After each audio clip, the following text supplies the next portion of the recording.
양국은 북한의 장거리 탄도미사일 개발과 관련해 포괄적인 연합 방어력을 강화하는 방안을 추진키로 했습니다. 한국과 미국 군 당국이 주한미 2사단을 한미 연합부대로 개편하는 방안을 추진 중입니다.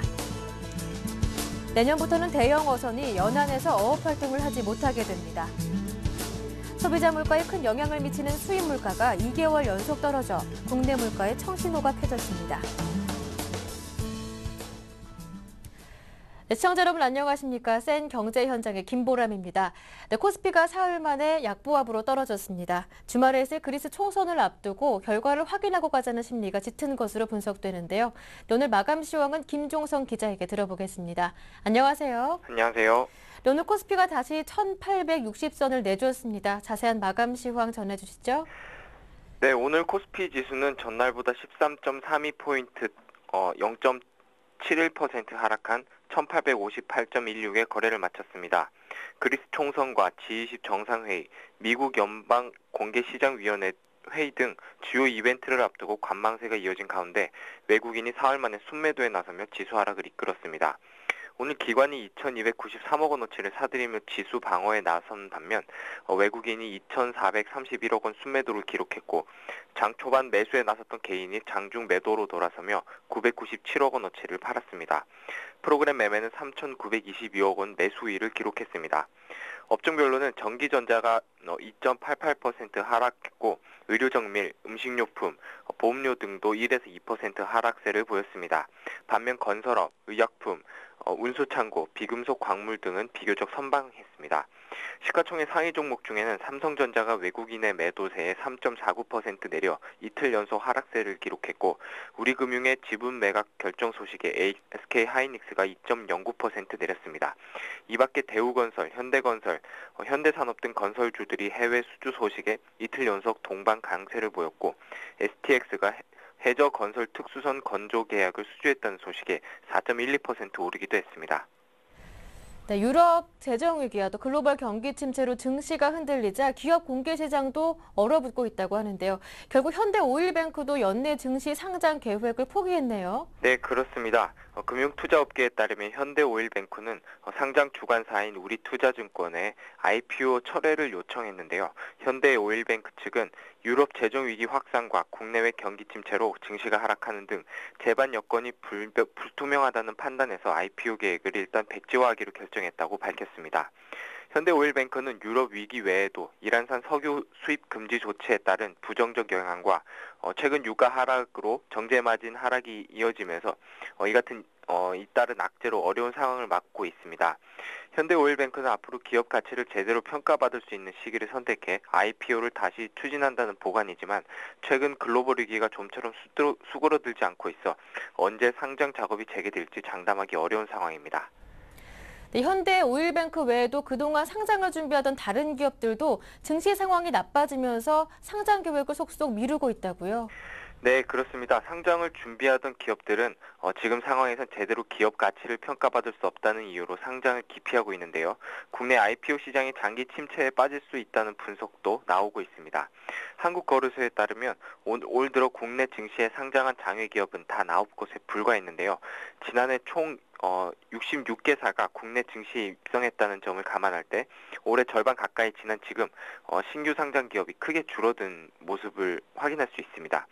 상장 준비를 거의 끝낸 것으로 알려진 미래에셋생명은 상장을 강행하기보다는 연기하는 쪽으로 방향을 잡았고 연내 상장을 추진하던 교보생명도 내년 이후로 미룰 가능성이 커지고 있습니다. 또 카페베네의 경우 최근 경기 부진으로 실적이 기대에 못 미치면서 업계에서는 올해 상장이 어렵지 않겠다는 의견도 조심스럽게 제기되고 있습니다. 강만수 회장이 강한 의욕을 보이고 있는 산은지주의 IPO도 국회 발목이 잡혀 일정의 차질을 빚고 있는데요.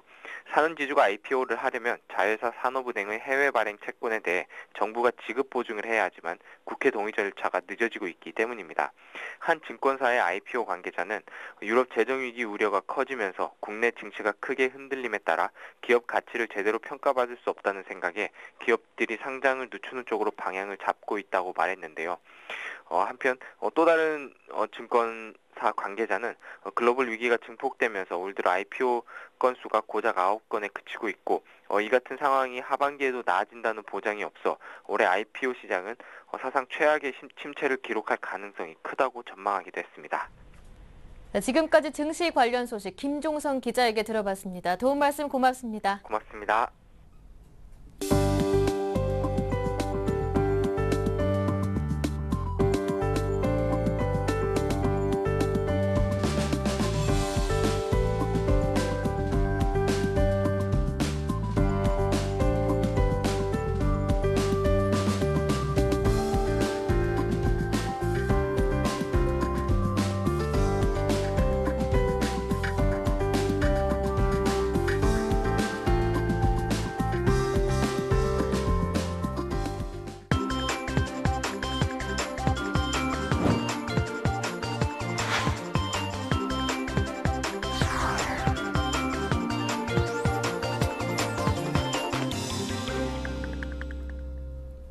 네, 오늘의 주요 뉴스입니다. 네, 한미 양국은 북한의 장거리 탄도미사일 개발과 관련해 포괄적인 연합 방어력을 강화하는 방안을 추진키로 했습니다.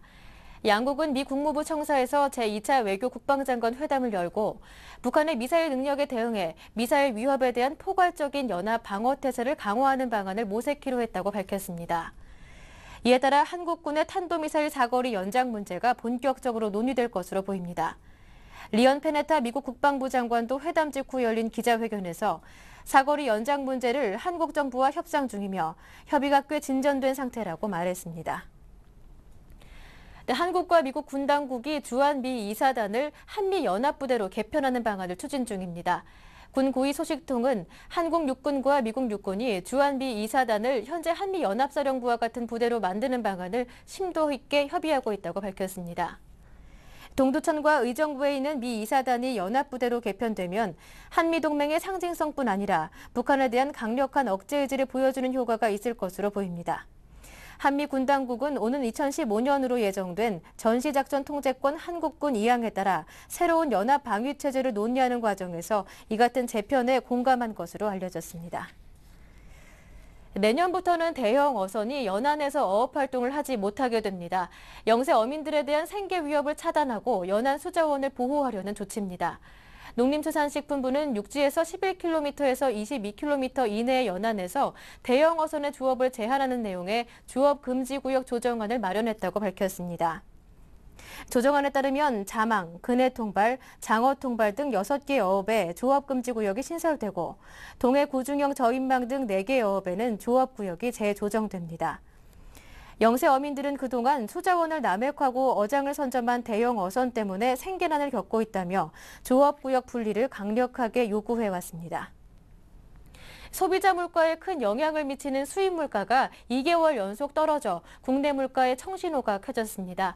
한국은행에 따르면 지난 5월 수입 물가는 원유 및 석유 제품을 중심으로 전월보다 1.9% 떨어졌습니다.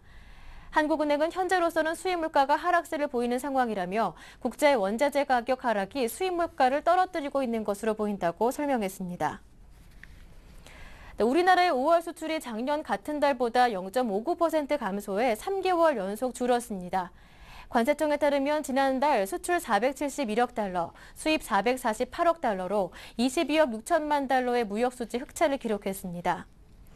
수출과 수입은 4월보다 1.99%, 1.67% 늘었지만 1년 전과 비교하면 0.59%, 1.08% 줄었습니다. 특히 중국과 유럽 지역으로의 수출 감소에도 불구하고 올 들어 꾸준히 증가세를 유지했던 대미 수출이 47억 달러로 8.4%나 줄어 하반기 전망을 어둡게 했습니다. 정부가 해외에서보다 훨씬 높은 가격에 국내에서 판매되는 수입 화장품에 매스를 들었습니다. 정부는 오늘 중앙청사에서 물가관계장관회의를 열어 수입 화장품 유통 구조를 개선하고 불공정 거래와 허위 과대 광고에 대한 모니터링을 강화하기로 했습니다. 노선공정거래위원회는 오는 8월 중 유럽, 미국산 40개 수입 화장품의 유통 단계, 채널별 가격, 국내외 가격차 정보를 공개해 가격 거품을 제거하기로 했습니다. 또 식약청은 허위 표시, 과대 광고, 사용 기한 등의 모니터링과 제조 품질 관리 실태를 점검해 발표하기로 했습니다. 네, 야권의 유력 대선 주자들이 이번 주 들어 속속 대권 출마를 공식 선언하고 있습니다. 오늘 자세한 내용은 정치부 유병훈 기자에게 들어보겠습니다. 안녕하세요. 예, 안녕하세요. 네, 어제 손학규 민주통합당 상임 고문을 시작으로 속속 야권의 유력 대권 주자들이 움직이기 시작했다고요? 네, 손학규 민주통합당 상임고문을 시작으로 야권 유력 주자들의 대선 출마 선언이 속속 이어지고 있습니다. 어제 손학규 고문은 서울 광화문 광장 세종대왕국 동상 앞에서 대선 출사표를 던졌는데요. 문재인, 김두관 등과 더불어 빅3 주자를 통틀어 첫 번째 대선 출마 선언입니다. 손 고문은 이 자리에서 다음 대통령이 역점을 두고 구현해야 할 시대 정신은 민생과 통합이라며 국민이 믿고 의지하는 예민 대통령, 편안하게 해줄 수 있는 민생 대통령, 국민을 하나 되게 하는 통합 대통령을 손학규가 해보겠다고 말했습니다. 문재인 상임고문은 오는 17일 오후 2시 서울 서대문구 통일로에 있는 서대문 독립공원에서 대선 출마를 공식 선언할 예정입니다. 출마 선언에 앞서 순국선열 추념탑에 헌화 분향하고 곧바로 독립문 앞 광장으로 이동해 대통령 선거 출마 선언문을 낭독할 예정입니다. 출마 선언문에는 문 고문이 왜 대선에 출마하는지, 어떤 대통령이 되고자 하는지, 집권 후 국정 비전은 무엇인지, 어떤 국가 발전 전략으로 국민의 삶을 어떻게 바꾸고자 할지가 담길 것으로 알려졌습니다. 김두관 경남도지사는 다음 달 중순께 대선 출마를 공식 선언할 예정인데요. 김 지사의 대선 출마와 관련해선 일부 경상남도 지역 주민들이 지사직을 그만두는 데 대해 반대하고 있습니다. 이 때문에 최근 민주당 전 현직 의원 등 주요 인사들이 김 지사의 당 대선 경선 참여를 촉구하는 기자회견을 잇따라 진행하면서 판을 깔아주고 있는 상황입니다. 이와 함께 정세균 고문이 24일 대선 출마 선언을 앞두고 있고 정동영 고문도 대선 출마 시기를 저울질하고 있는 것으로 알려졌습니다. 네, 이렇게 민주당 유력 대권 주자들의 행보가 바빠지면서 안철수 원장의 대선 출마 시기에 초미 관심이 몰리고 있는데요. 안철수 원장의 행보는 어떻습니까? 예, 안 원장 측은 대선 출마 여부에 대해 여전히 고심 중이라는 답변을 계속하고 있습니다. 안 원장 역시 최근 야권 대선 주자들의 움직임을 예의주시하면서 출마 여부 등에 대한 숙고를 거듭하고 있는 것으로 알려졌습니다. 안 원장은 오는 2학기 일반 학생을 대상으로 한 강의 개설을 하지 않은 것으로 전해졌는데 이에 따라 이달까지 1학기 학사 과정을 마무리하고 7월쯤 에세이집을 출간하면 그 전후를 중심으로 대선 출마 여부를 확정할 것이라는 관측이 나오고 있습니다. 민주당 내에선 안 원장의 대선 출마를 기정사실화하고 있는 분위기입니다. 현재 여권의 유력 대선 주자인 박근혜 전 비상대책위원장의 지지율을 감안하면 안 원장과 민주당 주자 간의 단일화가 불가피한 상황인데요. 민주당 쪽에선 당내 주자들과 안 원장을 동시에 놓고 경선을 치르는 이른바 원샷 경선론과 당내 경선을 치른 뒤 안 원장과의 두 번째 경선을 치르는 투샷 경선론이 팽팽하게 맞서고 있습니다. 일단 민주당 당내 경선은 런던 올림픽 후인 8월 중순 이후에나 시작될 것으로 보이는데 안 원장과 투샷 경선을 치르게 되면 야권의 최종 후보는 일러야 9월께나 나올 것이라는 전망이 나옵니다. 네, 그럼 여권 상황도 좀 살펴봐야 할 것 같은데요. 유력 주자인 박근혜 전 비대위원장과 비박근혜계 대선 주자 사이에 경선 룰 다툼이 여전하다고요? 예, 새누리당은 좀처럼 경선 룰을 둘러싼 대립이 좀처럼 좁혀지지 않고 있는데요. 황우여 대표와 서병수 사무총장은 오늘 이재호, 정몽준, 김문수 등 비박 측 대권주자 3인의 대리인들과 조찬회동을 가졌습니다. 이 자리에서 양측은 경선 룰 논의기구가 필요하다는 원칙 외에는 논의를 진전시키지 못했습니다. 서병수 사무총장은 조찬회동이 끝난 후 기자들과 만나 양측이 첨예하게 대립돼 있기 때문에 어떤 안을 만든다 해도 합의가 이루어지긴 어려울 것이라며 부정적 전망을 내놨습니다. 현재 비박 3인방 대선 주자들은 경선 룰 논의기구를 별도 기구로 설치하자는 입장입니다. 하지만 당 지도부는 이에 대해 난색을 표하고 있습니다. 당 지도부는 대신 최고위원회 안에 경선 룰 논의기구를 설치하는 방안을 선호하고 있는 것으로 알려졌습니다. 네, 지금까지 정치부 유병훈 기자였습니다. 도움 말씀 고맙습니다. 예, 감사합니다.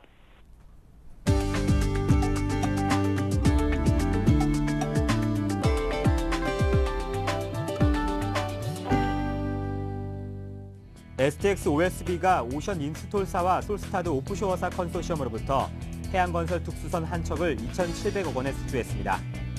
길이 156.7m, 폭 27m에 140명의 선원이 탑승할 수 있는 규모로 해저에서 생산된 원유와 가스를 해상의 저장 설비로 운반하는 장비를 설치하는 작업을 할 수 있는 선박입니다. STX OSB는 루마니아 조선소에서 선체 부분을 건조한 뒤 노르웨이 조선소에서 후반 작업을 거쳐 오는 2014년 2분기에 인도할 계획입니다. 현대오일뱅크가 기업 공개를 철회하기로 결정했습니다. 회사 측은 유럽발 재정 위기가 확산되고 국내 경기도 침체되는 등 대내외 경제 여건이 좋지 않아 그동안 추진해왔던 기업 공개를 백지화하기로 했다고 밝혔습니다. 현대오일뱅크는 이를 위해 어제 주관사인 우리투자증권에 기업 공개 철회 요청서를 발송했습니다.